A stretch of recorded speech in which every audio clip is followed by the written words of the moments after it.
guys, balik lagi di Film Saga. Kali ini aku bakal bahas drama Korea berjudul King Letters. Oke, sebelum masuk ke ceritanya, jangan lupa subscribe, comment, like, and share supaya channel ini terus berkembang.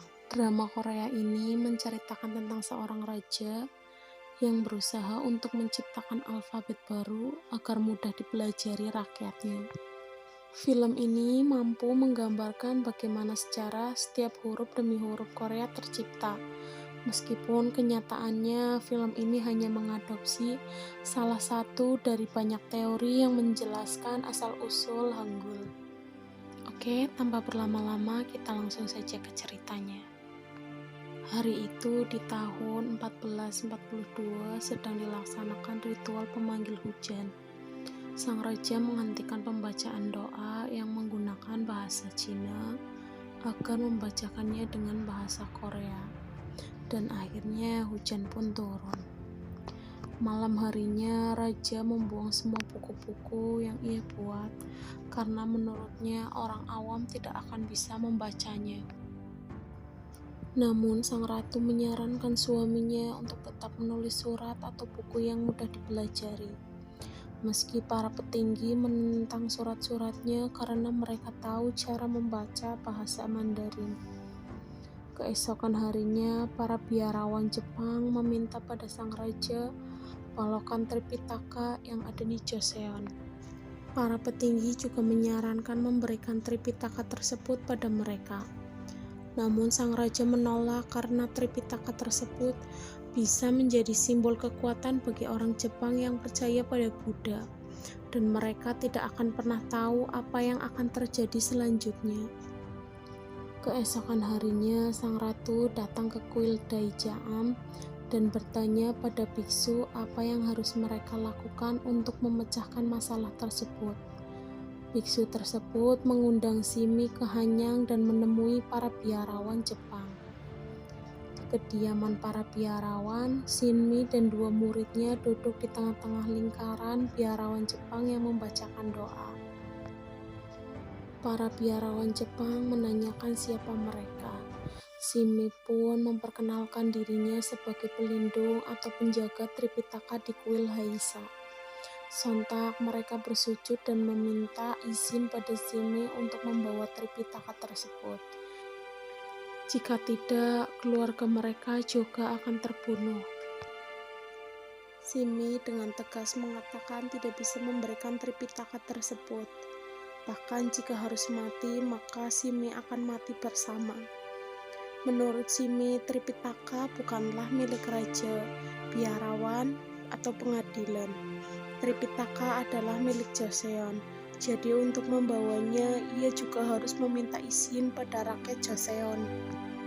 Mereka terus saja memohon, tapi Shinmi mengatakan setiap negara membuatnya sendiri.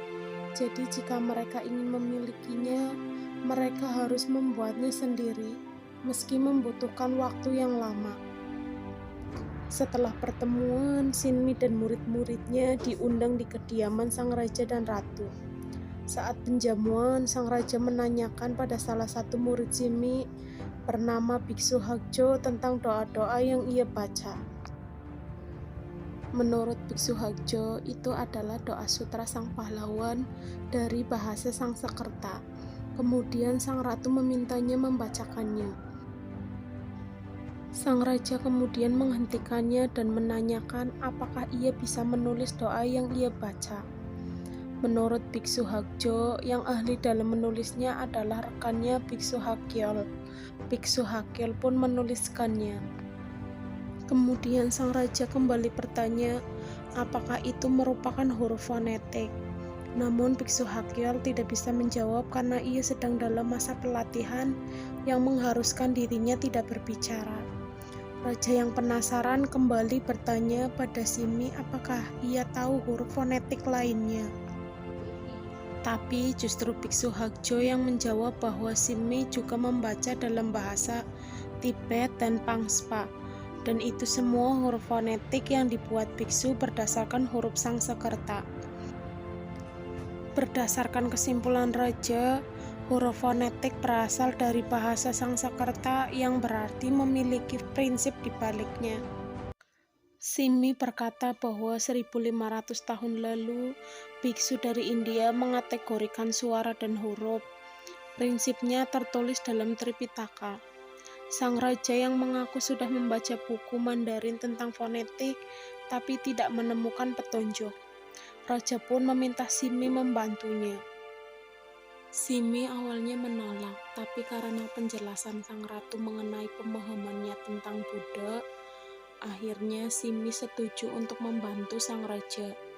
Dengan satu syarat, raja harus membangun kuil di ibu kota. Raja yang awalnya kaget akhirnya menyetujuinya. Di hari pertama, kedua putra sang raja diminta untuk mempelajari surat dasar yang diberikan oleh Simi. Dan sore harinya saat mereka menemui sang raja, kedua putranya memberikan surat yang diberikan oleh Simi. Sesaat sang raja takjub melihat hubungan antara huruf dan suara yang diatur sedemikian rupa. Kedua putranya juga menyimpulkan bahwa karakter kalimat Cina menunjukkan suara di bagian depan dan akhir saja. Tapi Sangsekerta mencatat bunyi pertama, tengah, dan akhir. Namun menurut raja huruf vokal dan konsonannya masih terlalu banyak dan rumit. Di hari berikutnya, para biksu dan kedua putra raja kembali mempelajari surat-surat tersebut, mulai dari mengkategorikan suara. Malam harinya, salah satu menteri mengingatkan sang raja tentang pertemuannya dengan para biksu. Namun, raja yang tak gentar terus melanjutkan pembuatan surat-surat tersebut. Bahkan sang raja dan ratu menyiapkan tempat khusus di kediaman sang ratu dan menyuruh semua dayang yang ada di sana untuk menjaga kerahasiaan hal tersebut. Para biksu juga diberi seragam kasim agar kegiatan mereka tidak dicurigai. Akhirnya surat pertama selesai, tapi masih terlalu banyak. Menurut sang raja, bintang yang sangat banyak pun bisa dikompres menjadi 28 rasi bintang dalam bagan astronomi. Hal yang sama juga bisa dilakukan pada surat tersebut. Tugas kedua adalah menggabungkan titik dan garis. Para biksu dan kedua putra sang raja menggabungkan titik dan garis berdasarkan instruksi Simi. Pembuatan surat juga dicari berdasarkan dari mana suara keluar, bisa dari mulut ataupun alat musik. Biksu Hakjo juga berbagi ilmu dengan salah seorang dayang bernama Lejini.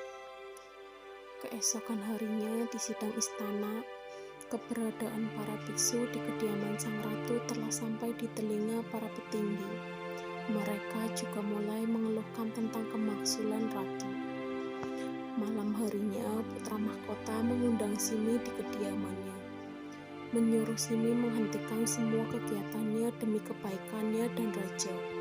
Namun, Simi menolak meskipun raja menyuruhnya berhenti, ia akan tetap melanjutkannya.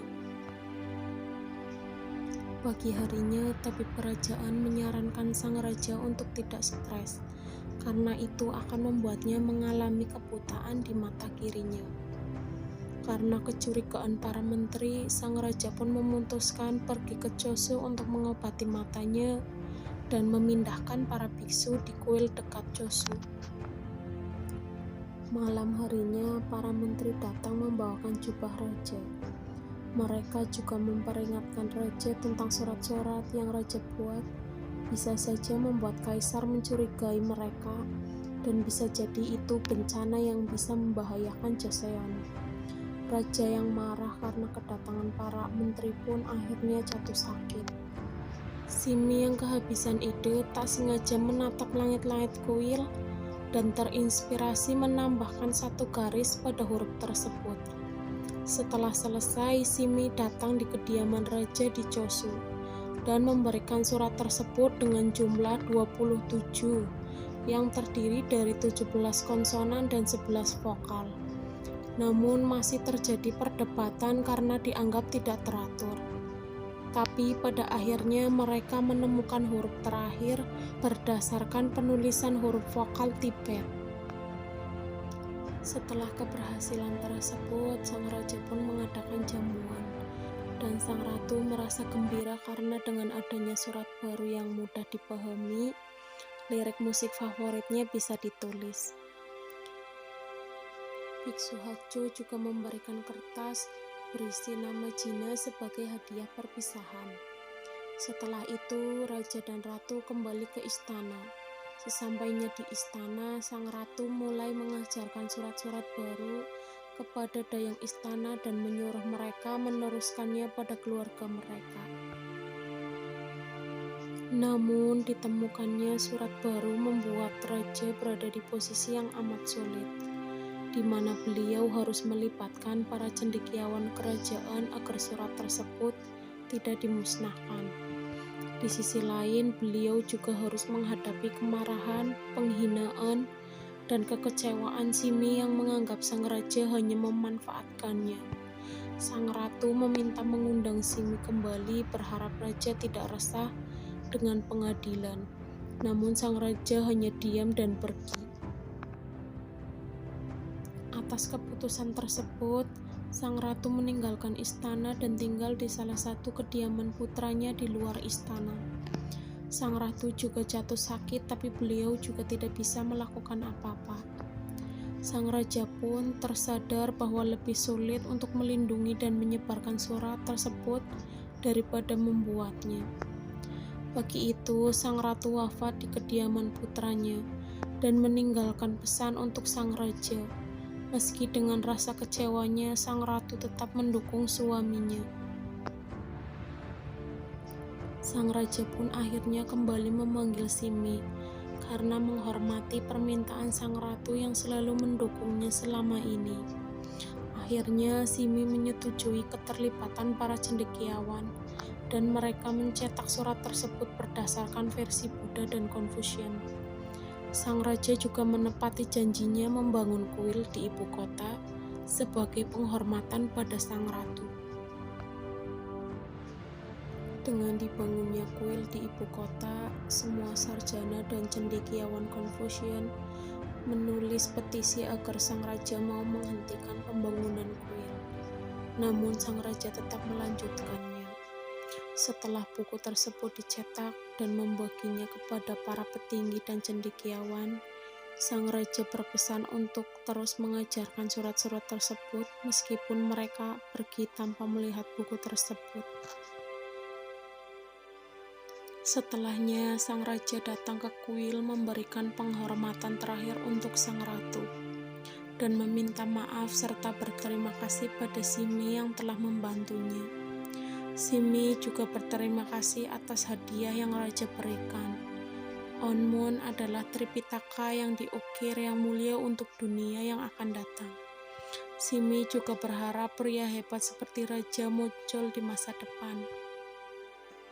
Thank you for watching. Jangan lupa subscribe, comment, like, and share supaya kalian gak ketinggalan alur cerita di Saga Film. Jangan lupa juga follow Instagram Saga Film. Thank you.